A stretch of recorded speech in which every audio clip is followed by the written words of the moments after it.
How much of is it I guess, of a benefit is it to have such a versatile backfield, especially with people like Dejan and support them? It's a plus, you know, just being able to, for them to maneuver like through holes, you know, like they're very, very good at finding holes, you know. They can make a lane for themselves because they're very physical, very powerful. You know, they're shifty, so it makes it a lot easier for the O-lines, you know, to move people. So. Roger, what would you describe the identity of this team right now, 6 games into the season?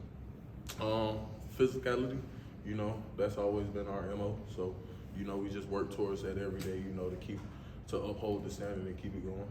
Coach mentioned yesterday about, in some ways, the identity is a little unique, I guess, to last year, and the way you guys have really kind of come together. Is there something that you kind of put your finger on, and why that everything like that might be a unique situation for y'all this year? Yeah, I just feel like the team, like we were connected last year, but you know, like I just feel like this year more people are like take on bigger roles, you know, so it forces like older players to like connect with the younger players just because, you know, you need them to step up at this point in time. So, you know, just being able to connect with them, learn more about them, like where they're from and all this of who they are and learn their why and just, you know, keep the both up. You mentioned physicality and the importance of it. Can you feel the opposing team starting to wear down a little bit, especially later on in the game, especially with the way these last 2 games have gone for you guys? I just feel like Coach Kirby does a great job with, you know, conditioning us throughout the week, you know, so when the game comes, you know, we're always prepared, all 4 quarters, 60 minutes, or however long it takes, you know, so that's always been our mindset, you know, from the beginning of the season until this point, so we just try and keep it going, you know, keep pushing ourselves to the limit every week to, you know, be the best in shape team we can be. Did something click or change that got you guys running the football the way you have at fourth quarter against Missouri and this whole game against home? You know, I just think it's an asset to be able to run the ball, you know, like without being able to run the ball, you can't pass it. So it's a mindset that you got to click. Like if you're not able to run the ball, you won't be a great offense, you know, and we pride ourselves on being a good offense, so we have to be able to do both. How much have you seen Xavier grow from the start of this season till now?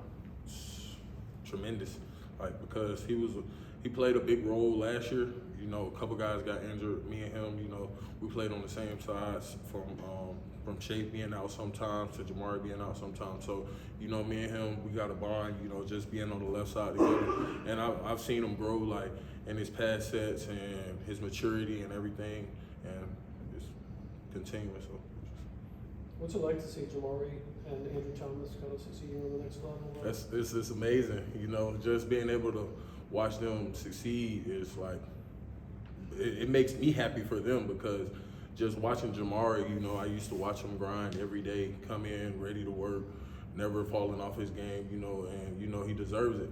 So I'm sad to say how far, you know, he dropped in the draft, but, you know, I say the Chargers got a big steal in Jamari, so.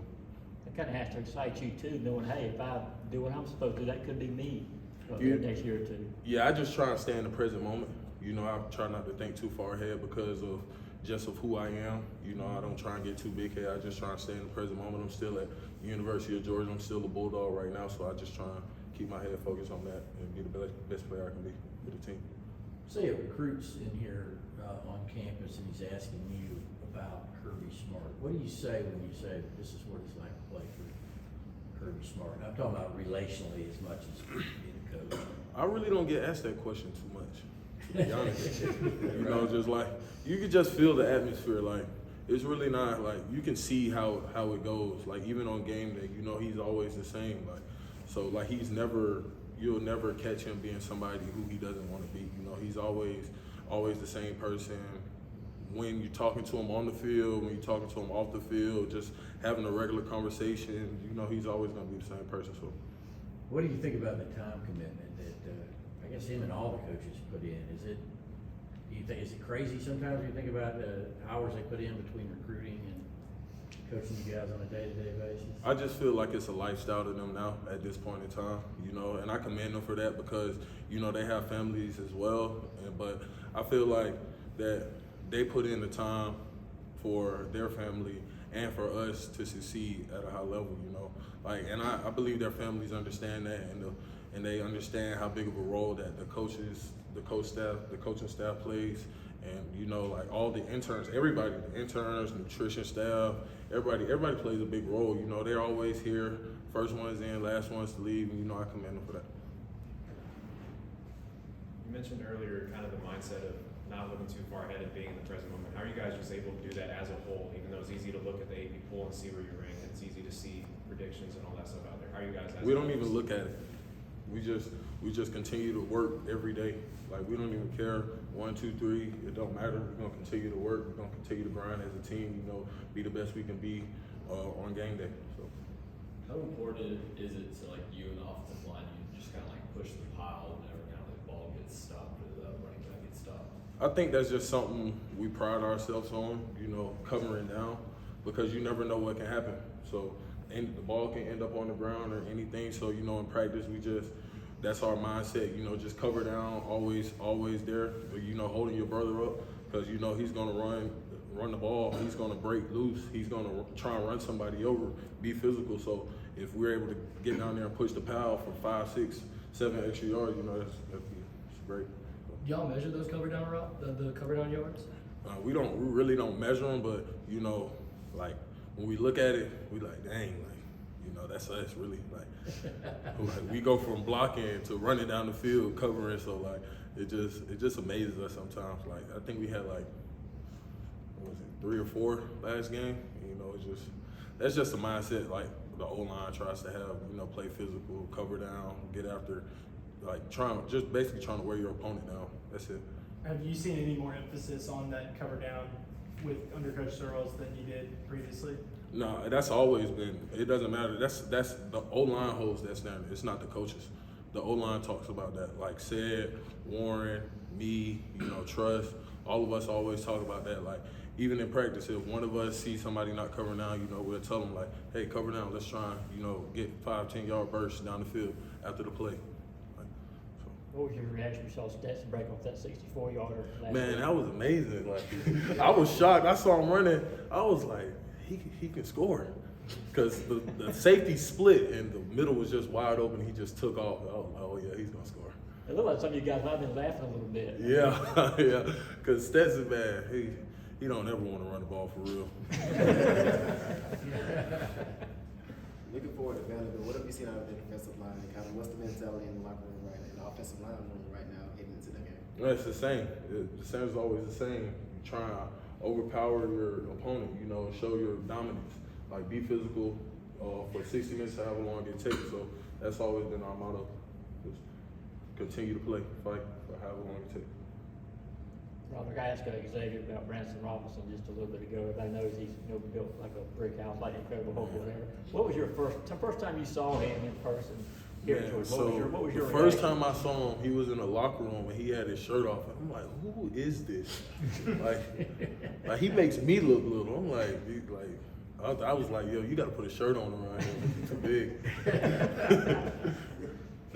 What's your favorite weight room story? Seeing in the weight room now. When I think we did our squat max, and you know, I don't know how much he had on the bar, but the bar was like bent on both sides, and he squatted, and I was just amazed. It was crazy. How much was it? How much was it? I think it was like 685 or 700, something crazy. He was squatting what linemen were squatting like. So What's your squat max? He's way above me. I think mine's probably like close to 5. I don't even know what was it. It's like 550, 565, something like that. But he's blowing me out the frame. Like, Freak. Branson on the record on the team. my knees not good enough to squat them. You gotta go farther though. Branson's a little bit smaller than Jamari. Man, yeah, he just down and up with it. Like he moves the bar so fast. Like that what amazes me. Like he doesn't struggle to get it up. Like he's down and up very like fluently. Like it's crazy. How far have you seen him come as a back? Because I know he was struggling a little bit early on in camp and all that stuff. Just there's so much more than just running through the tube hole or what have you. So. Yeah, you know, you see like as a young player developing, it's the same with everybody coming in. You know, having to learn the system. It's a new system. It's way more plays, and you know, it takes a little while to get used to. But I see him developing, you know, every day he comes in and work, and, you know, he doesn't complain about anything. So I look forward to seeing what he can do in the near future. 2 more questions. What's the biggest step that you saw Dejan take from last year to this year? Obviously, and taking that bigger role with the Georgia offense. Just like I said, with, you know, like people coming in and people going, like with James leaving and Zamir leaving, you know, he had a bigger role to play because we rotate so much at running back because we run the ball so much. So more running backs have to be ready, like have to be prepared when their name is called. So, you know, he took I would say he took it more seriously, like being able to, you know what's and coming ahead for him in the near future, you know, him getting more touches, him getting more snaps. So he just, you know, works every day and just continues. How's Ernest Green coming along? I know he hadn't been able to get out there. He had a pretty good spring, obviously. How's he doing? Ernest is going to be a great player. I feel like he has great hands. You know, he has heavy hands. He's very physical, you know, in the run game and in the pass game. And I can just tell by how he plays and how he practices that he's going to be a great asset to this team. Thank y'all.